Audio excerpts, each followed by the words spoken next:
So I finally got around to seeing The Elephant Man, and it was honestly one of the most powerful films I have ever watched. David Lynch is undoubtedly one of my favorite directors. His eclectic style and incorporation of surrealism makes for some pretty unique viewing experiences. However, this time around I wasn't really expecting to see his style flourishing in this film, given the subject matter.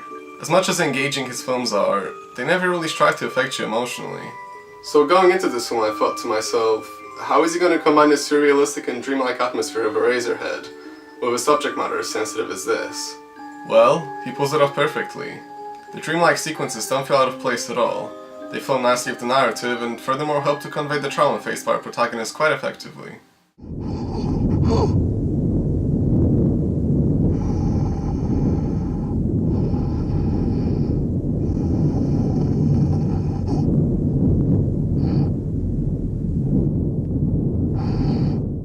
The Elephant Man depicts the difficult life of John Merrick, a truly kind and intelligent human being who doesn't get treated like one simply due to his physical appearance. Scraping a living as a sideshow freak, he endures a truly miserable life as he essentially gets treated like an animal. Until he meets a compassionate surgeon by the name of Frederick Treves, brilliantly portrayed by young Anthony Hopkins. He manages to bring John under his care at the hospital and introduces him to the world he never experienced, finally interacting with other people and most importantly, being treated like the human being that he really is. Now, the plot might sound slightly generic or even cliché, especially when it comes to the exploration of disabled characters on film. However, it is everything but that. What makes this film stand out from the others is the evident heart and passion that went into making it.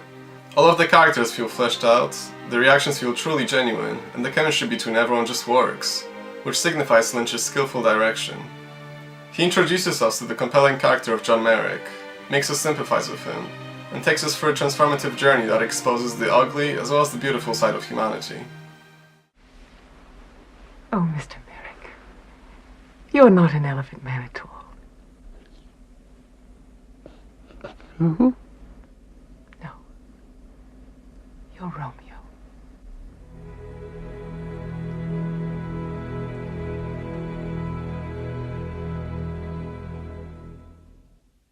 The cinematography and sound design are impeccable, as with any David Lynch film. This man really knows how to evoke a specific type of atmosphere and stay consistent with it. The way he combines the incredible soundtrack with the aesthetically pleasing visuals creates a truly unique experience. He creates what I would call visual poetry, and it's beautiful.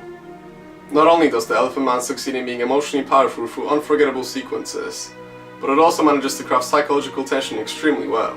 Lynch is well known for subverting and playing with your expectations in order to generate different types of emotions, and he utilizes this technique here in a very subtle yet effective way. I'm not going to spoil anything, just watch the film and you'll see exactly what I mean. As this is based on a true story, it does maintain realism very well. The actual makeup is quite impressive.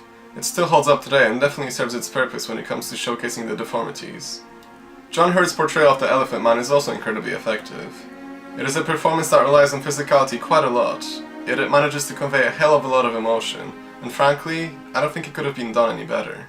Freddie Jones, on the other hand, portrays a truly despicable antagonist, who's just as enthralling as all the other characters, thanks to Freddie's unflinching performance. I know I'm only praising this film, but to me, this is a perfect film. I mean, if you want me to nitpick, I guess I could say some of the transitions felt a little abrupt, and not all of the editing choices were perfect. But in the grand scheme of things, these aspects don't bother me whatsoever.